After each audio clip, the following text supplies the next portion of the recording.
Aleluia, louvado seja o nome do Senhor. Deus é bom, glória a Deus. Mais uma segunda-feira. Hoje são 23 de setembro de 2024.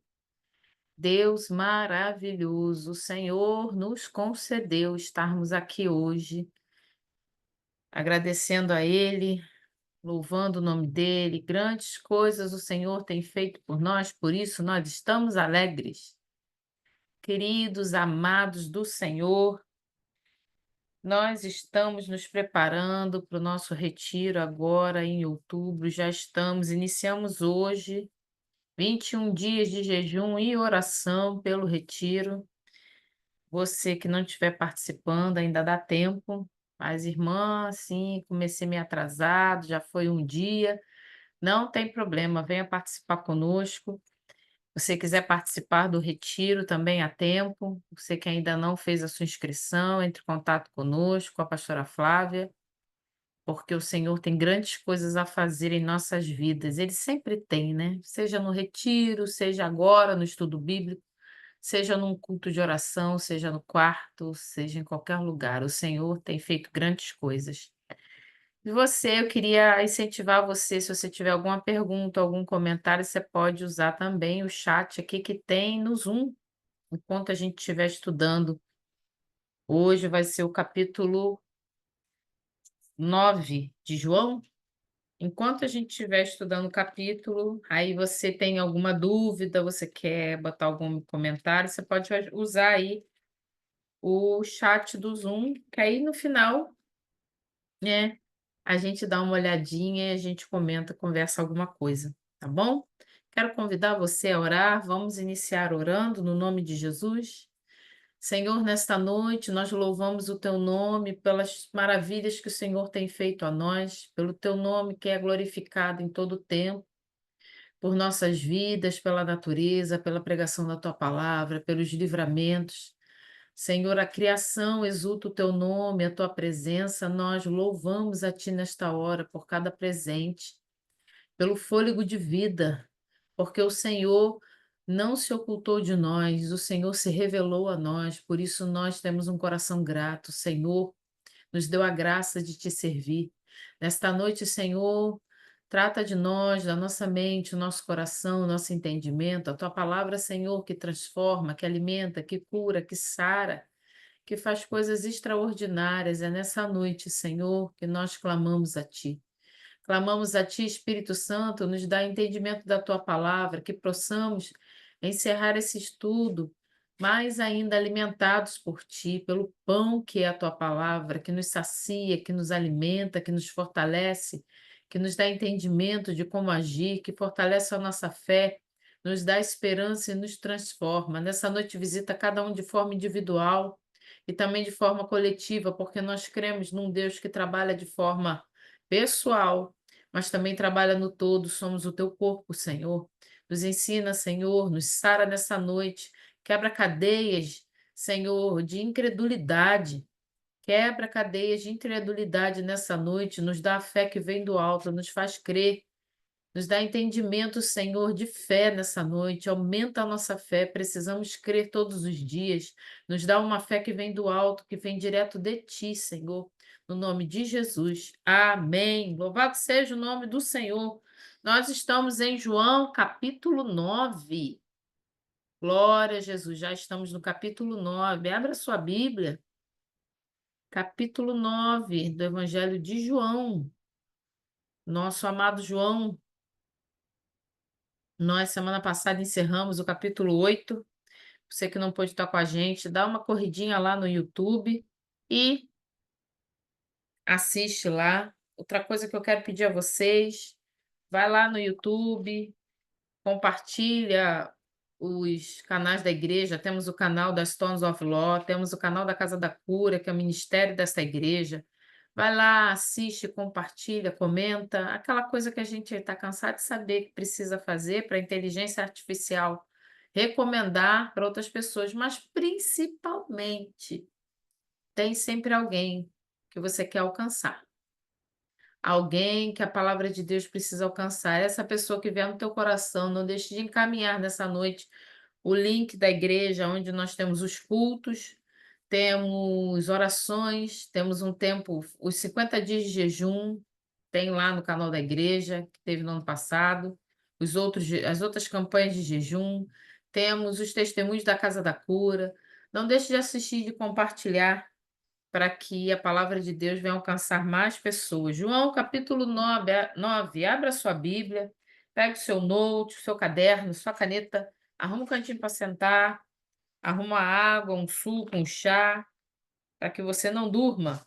Amém? João 9 diz o seguinte: ao passar, Jesus viu um cego de nascença. Seus discípulos lhe perguntaram: Mestre, quem pecou? Este homem ou seus pais, para que ele nascesse cego? Jesus disse: nem ele nem seus pais pecaram, mas isto aconteceu para que a obra de Deus se manifestasse na vida dele. Enquanto é dia, precisamos realizar a obra daquele que me enviou. A noite se aproxima, quando ninguém pode trabalhar. Enquanto estou no mundo, sou a luz do mundo. Tendo dito isso, cuspiu no chão, misturou terra com saliva e aplicou aos olhos do homem. Então lhe disse: vá, lava-se no tanque de Siloé, que significa enviado. O homem foi, lavou-se e voltou vendo.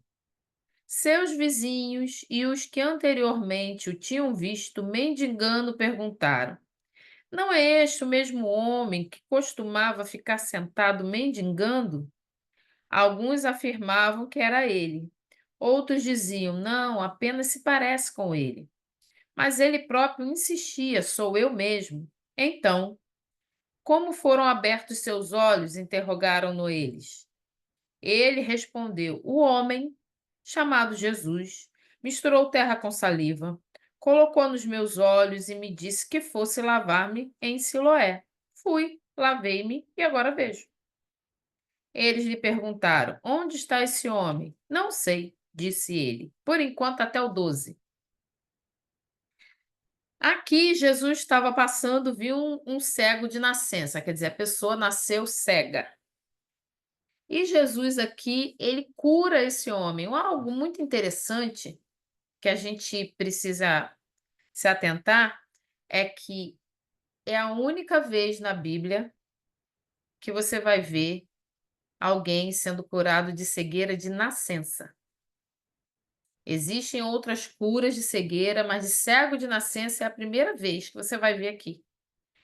Então, é algo que vai chamar muita atenção de todos, porque a Bíblia diz aqui que Jesus passou, viu um cego de nascença.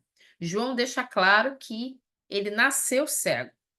A pergunta que os discípulos fazem para Jesus no versículo 2 é a seguinte: Mestre, quem pecou, este homem ou seus pais, para que ele nascesse cego? Os judeus tinham um entendimento do seguinte: que doença,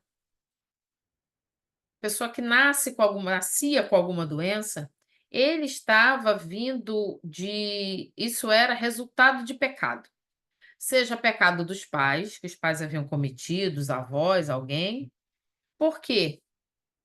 No caso, como ele nasceu cego, não poderiam dizer que era um pecado que ele havia cometido para que ele ficasse cego, porque afinal de contas ele nasceu cego. O entendimento dos judeus era o seguinte: então, se ele nasceu cego, não tinha como ele pecar antes disso, ele já nasceu assim, alguém pecou. Seus pais, seus avós, seus antepassados, quem será que pecou? Aonde, em que lugar do parentesco dele está o pecado a ponto de tê-lo alcançado? E que pecado tão terrível foi esse que fez com que ele nascesse cego? Eles perguntam isso para Jesus. Jesus, no versículo 3, ele vai dizer assim: olha, nem ele, nem seus pais pecaram, mas isto aconteceu para que a obra de Deus se manifestasse na vida dele. É, nem sempre, e muitas das vezes, a pessoa doente é resultado de pecado.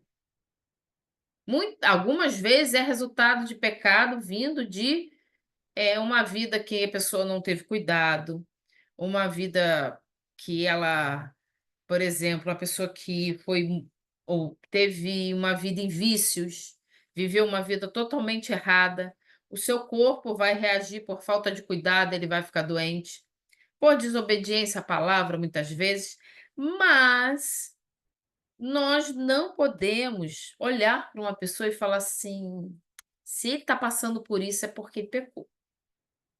Se está doente, alguma coisa fez. Não, só pode ter feito alguma coisa. Só pode ter aprontado algo. Para estar vivendo isso, tem algo errado aí".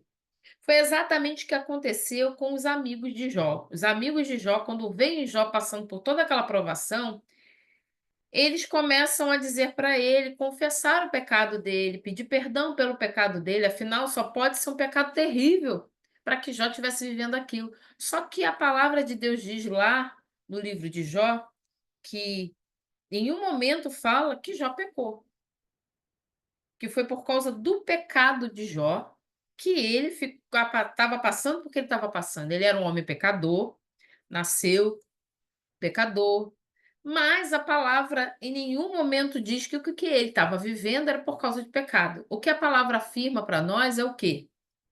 Que houve uma reunião, um momento em que os seres celestiais foram se apresentar a Deus, e naquele momento o próprio Deus chega diante de Satanás, porque Satanás vai se apresentar para o Senhor, e fala sobre Jó. É como se, como é que eu posso dizer? É como se Deus fizesse o seguinte: você consegue olhar para o meu servo Jó? Ele se afasta do mal, ele procura não pecar, ele procura não fazer nada de errado. Ele é um servo exemplar. Satanás vira para Deus e diz assim: "Olha, ele é como é e tem porque ele tem tudo que tem. Você dá tudo a ele, ele tem esposa, tem filhos, tem bens, não fica doente, não acontece nada com ele. Deixa que eu toque um pouco nele, deixa que eu dê faça alguma coisa com ele, que você vai ver como ele vai blasfemar, como ele vai te abandonar, como ele vai virar as costas para você". E o Senhor vai e autoriza. E Jó passa por tudo aquilo que a gente já conhece. O interessante é que no final do livro de Jó, o Senhor devolve e acrescenta. Ele tem até além do que ele tinha antes, e a gente acha isso extraordinário, afinal de contas é extraordinário, não é? Mas uma coisa que eu quero chamar a atenção, você já percebeu que Jó morre sem saber o que aconteceu? Nós sabemos o fim da história. A palavra de Deus diz o que aconteceu.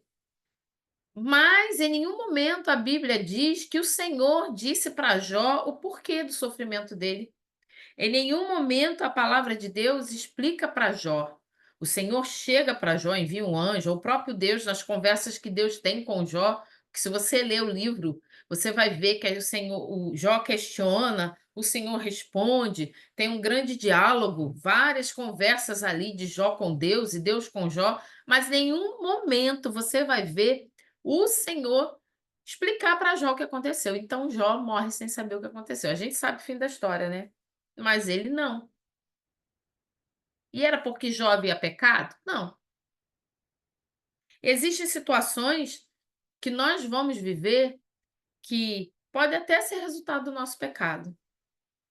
Outras pode ser porque nós vivemos num mundo de pecado. O nosso corpo envelhece. Envelhece. Por causa do pecado. Porque uma hora a gente vai morrer. Se o Senhor não vier nos buscar antes disso, nós vamos morrer. Então o corpo envelhece, adoece.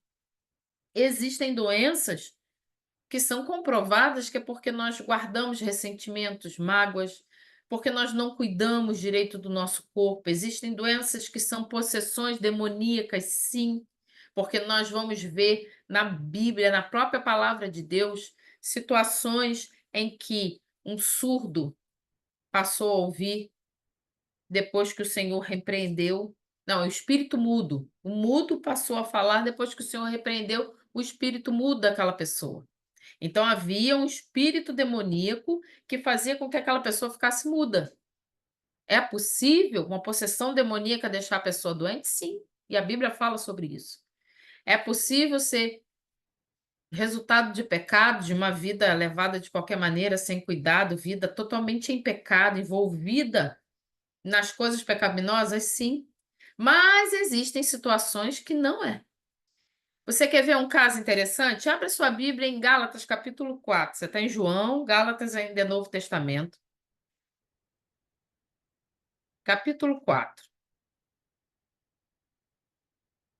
É um pouco depois de João, você vai encontrar. Gálatas 4.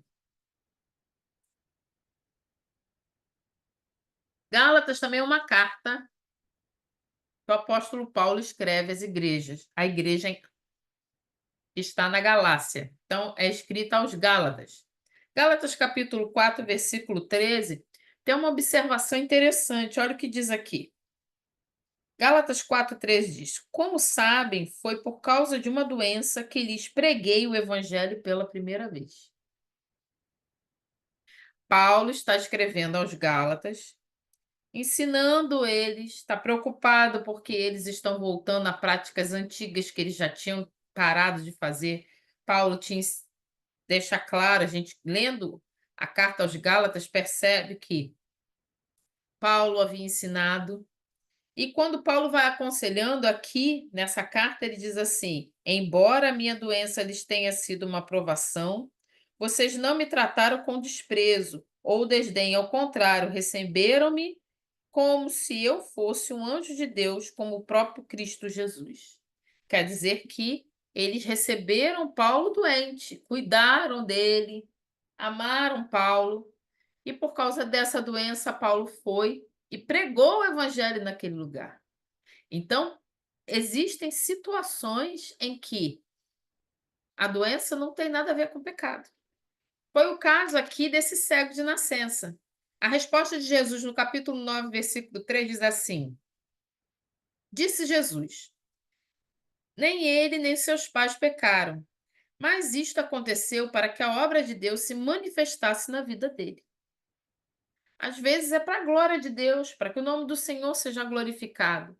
Vai haver situações que a gente não vai nem saber o que aconteceu, por que aconteceu, como foi o caso de Jó. Nós sabemos, mas Jó não soube, a família dele não soube, a mulher dele não soube. Vão haver casos em que a gente não vai saber o que foi que aconteceu. Então, é muito perigoso olhar para alguém em certas situações, quando a pessoa está vivendo algumas situações difíceis, e a gente já julgar. Isso é terrível. Ah, deve ter aprontado alguma coisa, não é possível. Não é possível, nada funciona com aquela pessoa, gente. O que está acontecendo? Estava indo tão bem, estava saudável outro dia, amanheceu doente. E a gente começar a julgar algumas coisas, alguns problemas que a pessoa passa, e achar que a gente pode dizer que alguma coisa de errado ela deve estar fazendo. Isso é muito perigoso, porque nós não somos os juízes como o Senhor é. O Senhor é o justo juiz. A gente precisa ter muito cuidado com isso. E o Senhor Jesus vai chegar. E eu acho engraçado o seguinte, que nosso Senhor Jesus, ele tem umas atitudes bem fora da caixinha. O Senhor Jesus vai fazer lama e vai colocar no olho do homem. Gente, era só falar assim, vê, o homem ia ver. Ele falou para Lázaro, Lázaro, sai para fora. O cara estava morto, saiu. Ele tocou lá no caixão do filho da viúva lá, né, a viúva de Naim, aquela levando, já era o único filho. O Senhor chega, se compadece da dor daquela mulher, e o único filho dela sendo levado, ela já era viúva, quer dizer, e o filho também ficou sozinha, e aquele filho é ressuscitado. Mas com esse rapaz aqui, com essa pessoa, né, rapaz, eu não sei, é um homem adulto, porque depois a gente vai ver que os pais dele falam que ele pode responder por ele mesmo. O Senhor manda que ele coloque lama nos olhos, para que ele possa ver. Olha o que vai acontecer aqui. Versículo 4. O Senhor diz assim: Enquanto é dia, precisamos realizar a obra daquele que me enviou. O Senhor tinha pressa para realizar as obras. Eu acho que foi no capítulo 8 que a gente falou que faltava, acho que 6 meses para a crucificação de Jesus. Então, assim, estava muito perto. Jesus não perdia tempo, enquanto é dia, é hora de fazer a obra. A gente deixa para depois, a gente está cansado, a gente está ocupado. A noite vai chegar a hora em que a gente não vai conseguir fazer. Então, enquanto estiver diante das nossas mãos, o trabalho estiver em nossas mãos, a situação, a oportunidade estiver diante dos nossos olhos, é hora de fazer. É que o Senhor fala aqui: enquanto é dia, precisamos realizar a obra daquele que me enviou. A noite se aproxima, quando ninguém pode trabalhar. Vai chegar uma hora que não vai dar para fazer. Então, tem que fazer agora. E Jesus fala: enquanto estou no mundo, sou a luz do mundo, como a gente viu lá em João capítulo 1. Jesus é a luz do mundo. É interessante que quem está cego está na escuridão e Jesus se coloca como a luz, sempre mostrando que ele é a luz. E ele faz uma comparação. O cara estava cego, estava na escuridão, então ele é a luz do mundo, não só de quem estava cego ali. Tendo dito isso, cuspiu no chão, misturou na terra com saliva e aplicou nos olhos do homem. Então lhe disse: vai lavar-se no tanque de Siloé. Bem fora da caixinha, né? Fazer uma lama, botar no olho e mandar o cara lavar. Eu ficava pensando o seguinte: bem, como que ele sabia onde era o tanque? Mas também ele já era um homem, nasceu cego, então ele conhecia bem o lugar ali. O tanque de Siloé foi encontrado. Eu tenho uma Bíblia aqui que tem a foto, não tem como eu colocar para vocês. Mas em 2005, eles encontraram uma parte do tanque de Siloé. Eu acho lindo essas descobertas da arqueologia que vão cada vez mais fortalecendo, né, a comprovação histórica do que a Bíblia fala. Muitas vezes a gente lê assim: para que colocar? Se era no norte, se era no sul, qual tanque que era, se estava entrando pela Porta das Ovelhas ou se estava entrando por outro lugar, se era o Pórtico de Salomão, aonde era. Por que esses detalhes? Nosso Deus não coloca nada em vão. Ele vai lá, lava o rosto, os olhos, né, no tanque de Siloé, e ele volta vendo. Ele vai, lava e volta vendo. Ele obedeceu, foi lá, lavou e voltou vendo. Aí o que que vai acontecer? Vai começar a criar um burbúrio ali, um comentário. No versículo 8, a parte B fala assim, ó: não é este o mesmo homem que costumava ficar sentado mendigando? Alguns afirmavam que era ele, outros diziam: não, apenas se parece com ele. Então, era um local onde essa pessoa ficava, aquele homem ficava, as pessoas conheciam ele. Todo mundo começa a comentar: é, não é. Lembra onde Jesus chega? Por isso que a palavra de Deus fala assim, que Jesus veio para causar divisão. Não é divisão, discórdia, briga. Ele vai chegar, Jesus vem e vai criar uma divisão na igreja. Ele cria divisão porque as pessoas são obrigadas a tomar posição. Não dá para ficar. Então, onde Jesus chegava ali falando, ensinando, realizando sinais e maravilhas, começa a criar uma divisão. Aí uns começam a falar assim: olha, é aquele mendigo que ficava ali.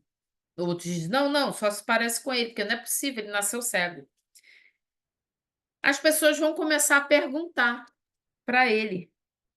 Versículo 10. Então, como foram abertos seus olhos? Interrogaram-no ele. Ele respondeu: o homem chamado Jesus misturou terra com saliva, colocou nos meus olhos e me disse que fosse lavar-me em Siloé. Fui, lavei-me e agora vejo. Direto e reto.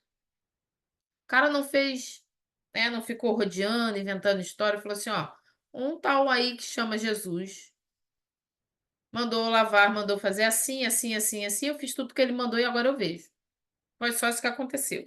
Vamos lá, acompanha na sua Bíblia. João 9,13 diz assim: daqui para frente, os fariseus vão começar a investigar essa cura. Por quê? Lembra que ele é cego de nascença? O primeiro versículo fala aqui que ele era cego de nascença.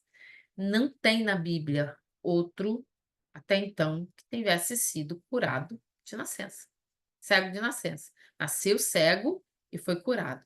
Então, isso vai criar um escândalo muito grande, tá? Versículo 13. Levaram aos fariseus o homem que fora cego.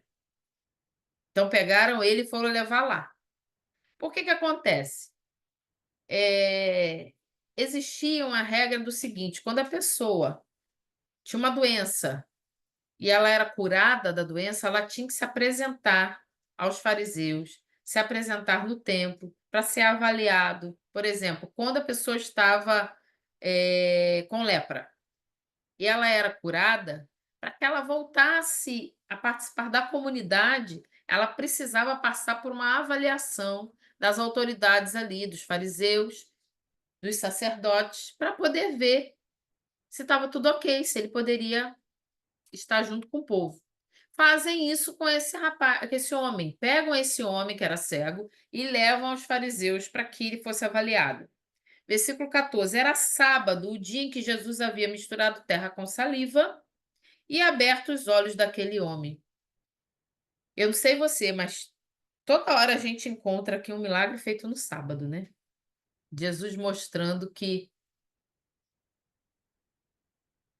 o sábado foi feito para o homem, não o homem feito para o sábado. Que na hora de curar, de libertar, melhor dia para curar, melhor dia para ser curado deveria ser o sábado, que era o dia do Senhor. Mas eles, mais uma vez, vão acusar o Senhor Jesus de estar infringindo a lei do sábado. O que vai acontecer agora? Acompanhe aí comigo, versículo 15. Então os fariseus. Não, 14. Era sábado, o dia em que Jesus havia misturado terra com saliva e aberto os olhos daquele homem. Então os fariseus também lhe perguntaram como ele recuperara a vista. O homem respondeu: Ele colocou uma mistura de terra e saliva em meus olhos, eu me lavei e agora vejo. Simples assim. Só que, na nossa cabeça, um cego de nascença não fica curado tão simples assim, né? É o que vai acontecer. Os fariseus não vão engolir a história, vão dizer assim para ele. Versículo 16. Alguns dos fariseus disseram: Esse homem não é de Deus, pois não guarda o sábado. Ninguém estava preocupado com a situação do ex-cego. Ninguém. Estavam todos preocupados. Os fariseus estavam preocupados simplesmente porque, mais uma vez, Jesus havia quebrado a lei do sábado. Se o cara era cego de nascença e agora via, se aconteceu um milagre extraordinário como esse, quem estava cego eram eles, porque não conseguiam ver que alguém que sempre foi cego agora estava vendo, era motivo de celebração, de glorificar o nome de Deus. Não, não, não, não, não, não, não. Ele quebrou a lei do sábado de novo, ele não guarda o sábado. Mas os outros perguntaram: como pode um pecador fazer tais sinais miraculosos? E houve divisão entre eles. Lembra que eu falei que Jesus vem para trazer divisão? Aí vai criar uma discussão. Uns vão falar: não, mas ele é pecador, porque ele quebrou a lei do sábado. Outros vão dizer: ele não pode ser pecador, porque ele fez um milagre como esse. Versículo 17. Tornaram, pois, a perguntar ao cego: que diz você a respeito dele? Foram os seus olhos que ele abriu. Eles viram o que aconteceu, eles vão virar para esse cego e vai falar assim: olha, o que você tem a falar sobre esse tal de Jesus? Afinal de contas, foi os seus olhos que ele abriu. O homem respondeu: ele é um profeta. Os judeus não acreditaram que ele fora cego e havia sido curado enquanto não mandaram buscar os seus pais. Eu quero que você idealize na sua mente, crie a cena da confusão que estava ali. A discussão que estava acontecendo. Eles não queriam acreditar que aquele homem havia nascido cego. Pior ainda quando o homem fala assim, viram para ele: o que você acha que é esse tal de Jesus? Ele fala assim: ele é um profeta. E eles ficaram sem acreditar, porque eles não queriam acreditar. Sabe quando a gente não quer acreditar em algo? Nem se aparecer na nossa frente, eu acredito. O cara estava diante deles, curado, eles conheciam. Como ele era um cego de nascença, ele conhecia a região, todo mundo, ele ficava ali mendigando, todo mundo conhecia ele. Nem vendo eles acreditavam. Aí o que eles vão fazer? Vão mandar chamar os pais dele. Não, vamos ter certeza se é mesmo a mesma pessoa. Vamos chamar as testemunhas. Versículo 19. Então perguntaram: é este o seu filho, o qual vocês dizem que nasceu cego? Como ele pode ver agora? Chamam os pais. Ele nasceu cego, agora como é que ele pode ver? Os pais vão responder, versículo 20. Responderam os pais: sabemos que ele é nosso filho e que nasceu cego, mas não sabemos como ele pode ver agora, ou quem lhe abriu os olhos. Perguntem a ele, idade ele tem, falará por si mesmo. Olha, realmente ele é nosso filho. Agora, como que ele está vendo, eu não sei. Pergunta para ele, ele é adulto, ele dá conta da vida dele. De repente, a gente lê isso aqui e fala assim: meu Deus, mas mesmo ele sendo adulto, eram os pais dele, né? O que que acontece? Os pais não queriam ser expulsos da sinagoga. Eles não queriam ser impedidos de entrar no templo. Então era melhor tirar o corpo fora. Eles não queriam ser retirados do meio, do grupo, da sociedade judaica. Eles não queriam ser expulsos dali. Então eles falam assim: olha, pergunta para ele. É o nosso filho. Agora, o que que aconteceu é com ele. Versículo 22. Seus pais disseram isso porque tinham medo dos judeus, pois estes já haviam decidido que, se alguém confessasse que Jesus era o Cristo, seria expulso da sinagoga. Então, eles não queriam ser expulsos da sinagoga. Por isso que eles tiraram o corpo fora. 23. Foi por isso que seus pais disseram: idade ele tem, perguntem para ele.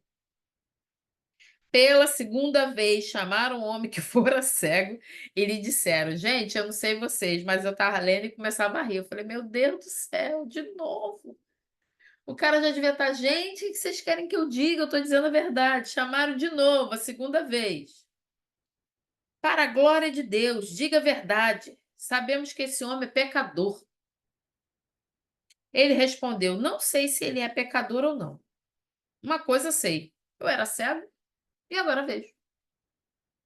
Eu não estou aqui para julgar se ele é pecador ou não. Eu só sei que agora eu vejo. Por que que os fariseus falam assim, para a glória de Deus?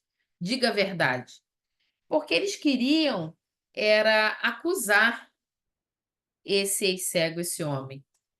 Eles queriam mais um motivo para acusar Jesus. Não era para glorificar o nome de Deus, eles não estavam preocupados com isso. 27. Não, 26. Então lhe perguntaram: o que lhe fez ele? Como lhe abriu os olhos de novo? Ele já tinha falado o que aconteceu. Ele respondeu: eu já lhes disse, e vocês não me deram ouvidos. Por que querem ouvir outra vez? Acaso vocês também querem ser discípulos dele? O ex-cego começa a ficar sem paciência e começa a debochar dos fariseus, dizendo: então, acho que vocês também estão querendo ser discípulo deles, porque você toda hora fica perguntando. Então, então o insultaram e disseram: discípulo dele é você. Nós somos discípulos de Moisés. Sabemos que Deus falou a Moisés, mas quanto a esse, nem sabemos de onde ele vem. O homem respondeu: ora, isso é extraordinário. Vocês não sabem de onde ele vem. Contudo, ele me abriu os olhos. Sabemos que Deus não ouve pecadores, mas ouve o homem que o teme e pratica a sua vontade. Esse homem ele teve os olhos físicos curados, mas mais do que enxergar com os olhos naturais, ele estava vendo o que os fariseus não conseguiam ver. O Senhor, quando curou os olhos físicos desse homem, também curou os olhos espirituais.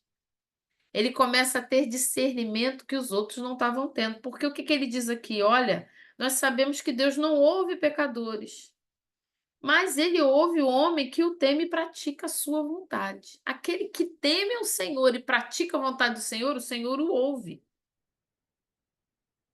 Ninguém jamais ouviu que os olhos de um cego de nascença tivessem sido abertos.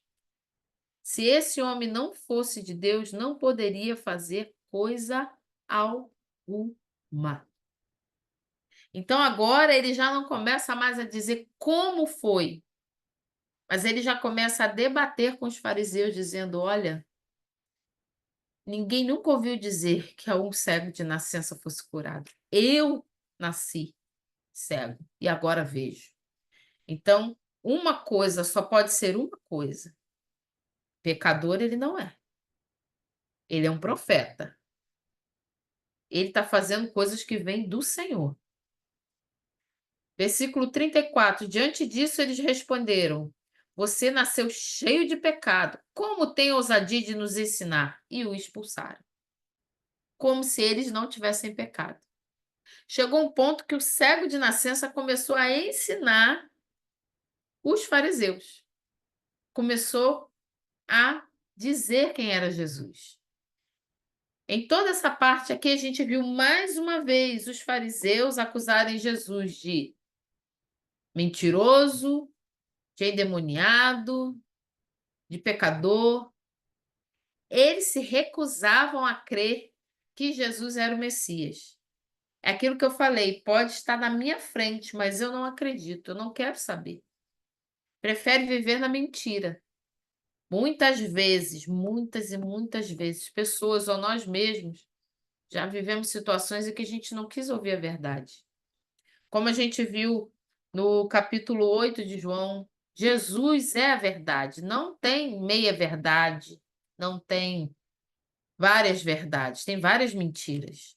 Jesus é o caminho, a verdade e a vida. Ele é a luz, foi o que ele falou logo ali no começo do capítulo 9. Aí o que vai acontecer aqui do 35 em diante? Jesus vai começar a falar sobre a cegueira espiritual. Aquele homem que teve os olhos carnais abertos, teve também os olhos espirituais abertos. Jesus ouviu que o haviam expulsado e, ao encontrá-lo, disse: você crê no Filho do Homem?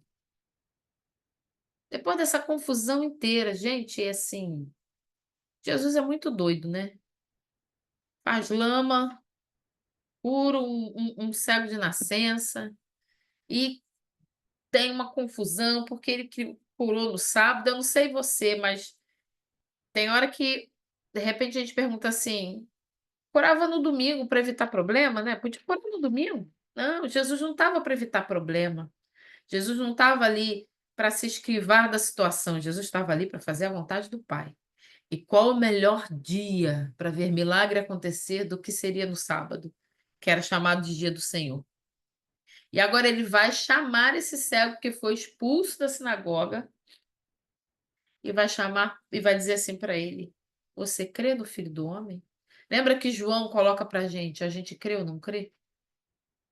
Eu não sei que hora que você vai estar ouvindo isso, se você está ouvindo agora, vai ouvir depois, mas nós precisamos tomar uma decisão. Ou a gente crê ou a gente não crê. Como a gente já viu, a gente inicia crendo, depois a gente vai aprendendo e permanecendo no caminho para se tornar um discípulo, mas é primeiro crer e continuar esse caminho. Só continua esse caminho quem crê. Existem alguns que deixam de crer no caminho, por isso abandonam o caminho. Jesus pergunta para ele: você crê no Filho do Homem? Versículo 36. Perguntou o homem: quem é ele, Senhor, para que eu nele creia? Meu Deus, quem é? Quem é esse? 37. Disse Jesus: você já o tem visto. É aquele que está falando com você. Mais uma vez, o Senhor Jesus se intitula. Versículo 38. Então o homem disse: Senhor, eu creio, e o adorou. Ele adora ao Senhor Jesus. 39. Disse Jesus: eu vim a este mundo para julgamento, a fim de que os cegos vejam e os que veem se tornem cegos. Primeiro, nesse versículo 38 aí, é muito importante a gente prestar atenção no finalzinho. Ele fala assim: Senhor, eu creio. e o adorou. O ex-cego adora Jesus. Alguns querem questionar dizendo que Jesus não é Deus. Jesus não disse com. Você não vai encontrar em nenhum momento Jesus dizendo assim: Eu sou Deus, como a gente já falou, tá? Essa frase. Por não encontrar essa frase, eu sou Deus, muitos vão questionar dizendo que Jesus não é Deus. Mas nós aqui cremos na divindade de Jesus, sim. 100% homem, 100% Deus, tá? Uma das características que um dos indícios, uma das provas que nós temos aqui na palavra do Senhor que Jesus é Deus, ele recebe adoração. Esse ex-cego, ele vira para Jesus e fala assim: Senhor, eu creio, e adora Jesus. Se Jesus não fosse Deus, ele não aceitaria essa adoração. Em várias passagens, em várias situações da Bíblia, a gente vai ver anjos aparecendo para pessoas e a pessoa fica assim,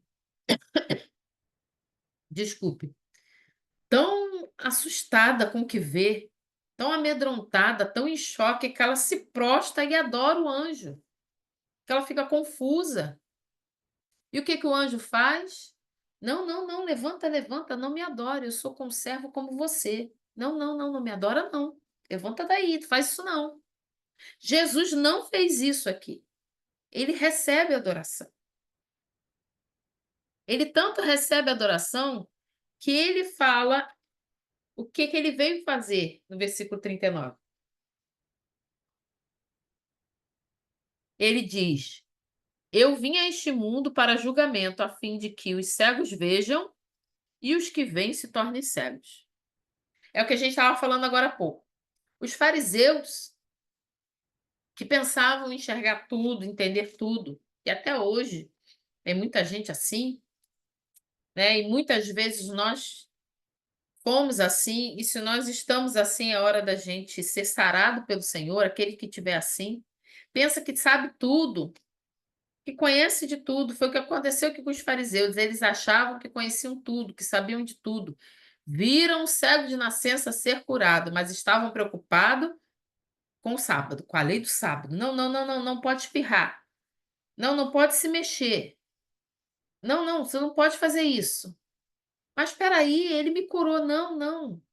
Jesus fez assim a coisa totalmente diferente do que qualquer um imaginava.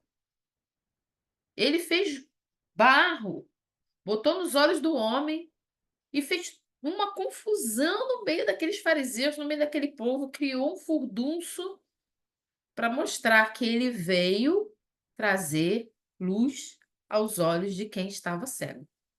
E esse homem, ele passa a enxergar, porque o próprio Jesus diz para ele: Olha, eu vim fazer com que os cegos vejam e os que estão vendo se tornem cegos. Quer dizer que quem está vendo agora vai, com os olhos carnais, vai passar a não enxergar? Não.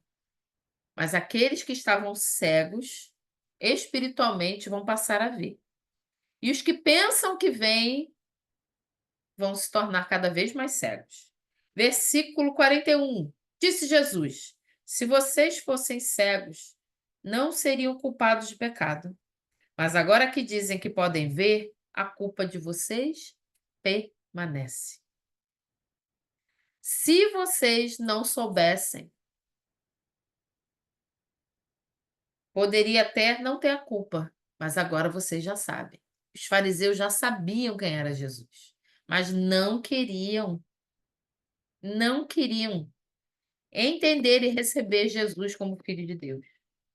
Todo esse capítulo 9 traz para a gente o entendimento de que o Senhor Jesus é Deus, ele recebeu adoração, ele mostra que o sábado foi criado para o homem, para glorificar o nome do Senhor, que não existe essa situação de que a pessoa está doente é por causa de um pecado, vamos avaliar de onde vem esse pecado. Eles tinham essa crença. Nós não estamos aqui de forma nenhuma para julgar a situação da vida de ninguém. O Senhor Jesus veio trazer a cura, tanto física quanto espiritual. Nesse capítulo 9, a gente viu o Senhor Jesus curar o físico e espiritual de um homem em uma única vez. Nunca é apenas pelo físico, nunca apenas pela cura física. Nunca é só para isso, nunca. É sempre primeiro para glorificar o nome do Senhor e segundo é para alcançar aquela alma. Na cura desse homem, o Senhor alcançou aquela alma. Aquele homem se prostrou e adorou ao Senhor. O Senhor, quando toca, ele pode sim curar o físico, e a palavra de Deus diz que ele faz, e nós cremos que ele ainda faz, e nós vivemos isso. Nós vemos isso acontecer, mas nunca é apenas pelo físico. Nunca será apenas pelo físico. O Senhor, na sua infinita misericórdia, toca nos doentes, sara os doentes, ouve o clamor de quem intercede, de quem ora, mas nunca é só pelo físico. Sempre tem algo a mais para o Senhor fazer.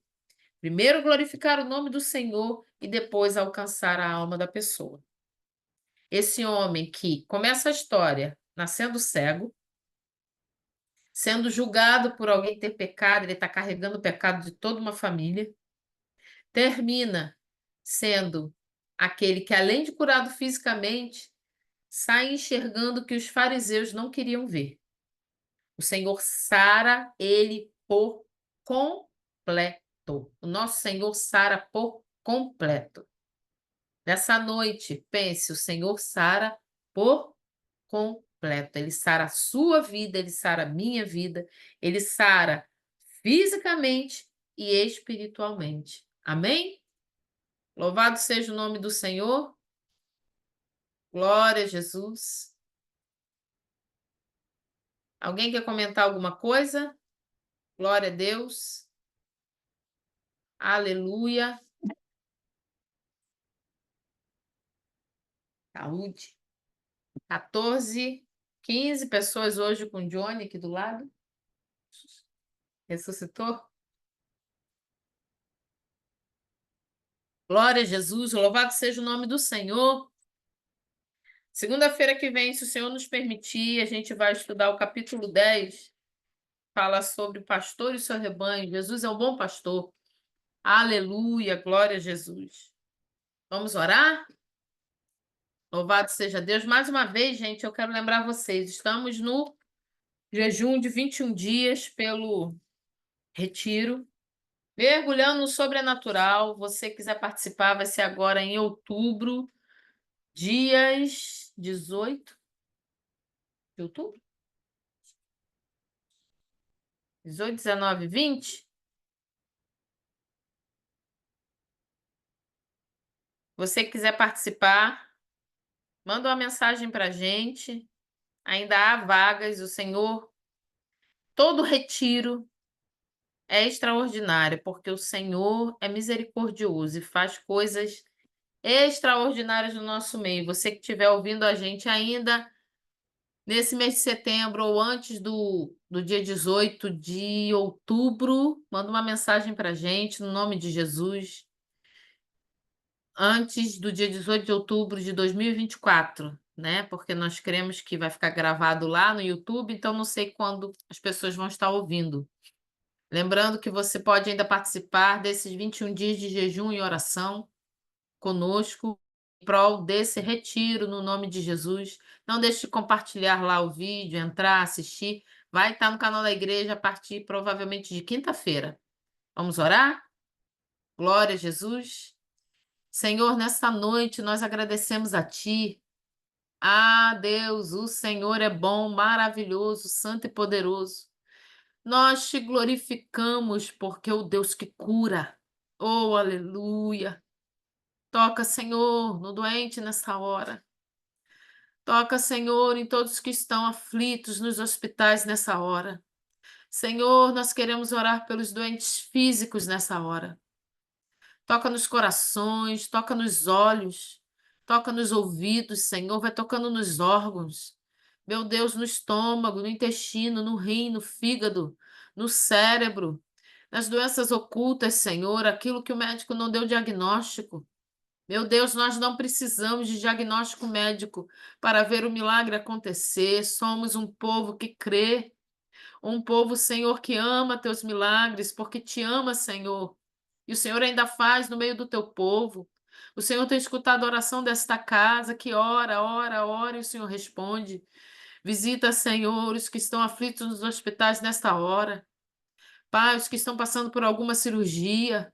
Senhor Jesus, visita, Senhor, com teu poder, envia teus anjos, Pai, os melhores cirurgiões do céu, que é o próprio Espírito Santo. Meu Deus, visita cada casa, Senhor, os que estão tentando se recuperar de alguma coisa em casa. Meu Deus, visita os idosos, as crianças. Senhor, a poder no teu nome, repreendemos todo câncer nessa hora, toda cegueira física nessa hora. Faz enxergar, Senhor, aqueles que não veem. Nós cremos, o Senhor é o Deus que ainda ressuscita mortos. Ressuscita, Senhor, aquele que já está com atestado de óbito pronto. Levanta, Senhor. Levanta, Senhor, os mortos nesta hora. No nome de Jesus, nós clamamos a Ti pelo poder que há no nome de Jesus. Repreendemos todo espírito de morte, espírito de suicídio, no nome de Jesus, espírito de depressão, doenças emocionais, psiquiátricas, doenças na mente, sejam sarados pelo poder do nome de Jesus. No nome de Jesus, Pai. O Senhor é Deus que faz por completo, nós também oramos pelo espiritual. Sara o físico, Senhor, mas resgata a alma. Sara, Senhor, a alma que grita, que ela vem encontrar contigo, Senhor, e fazer como esse ex-cego, se prostrar e te adorar como Deus, como o Senhor é. Render graças a ti, Senhor, pela cura, pela salvação. Que haja arrependimento de pecados, conversão nessa hora, nesta noite, nesse momento, na hora que a pessoa ouvir, no nome de Jesus. Visita cada lar, Senhor, tira da aflição, da angústia, da depressão, meu Deus, da falta de apetite. Sara, Senhor, da bulimia nessa hora. Meu Deus, no nome de Jesus, nós clamamos, clamamos e oramos a Ti, que haja salvação, resgata da morte. Senhor, filhos pródigos, traz de volta para a Tua casa aquele que se perdeu, que creu e no caminho, por algum motivo, Senhor, desistiu.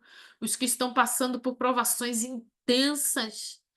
Pai, estabelece teu reino, glorifica teu nome, como o Senhor fez com Paulo, Senhor, lá junto aos nossos irmãos, na carta aos Gálatas, Senhor. Meu Deus, que o teu nome seja pregado, que o seu nome seja glorificado, que almas sejam alcançadas, Senhor, e fortifica aqueles que estão sendo provados com algum espinho na carne nesta hora.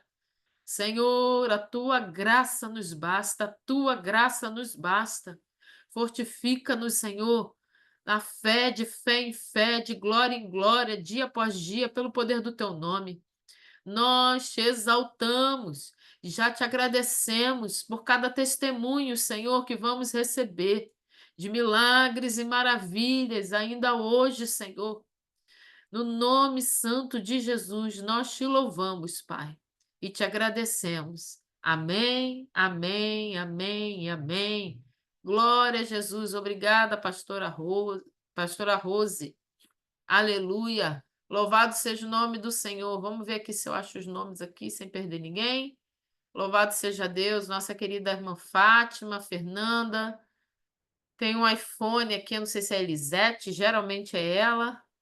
É a Andressa, Janaína, o Márcio, a Nayana, Pastor Newton, louvado seja o nome do Senhor pela sua vida, Pastor Newton, Pastora Simone, Patrícia, glória a Deus, obrigada por estar aqui conosco. Deus te abençoe, Pastora Rose, Tereza, Pastora Val, e tem um usuário do Zoom aqui que eu não sei quem é, mas Deus os abençoe. Gente, segunda-feira que vem nós estamos de volta, no nome de Jesus. Deus abençoe, fiquem com Deus.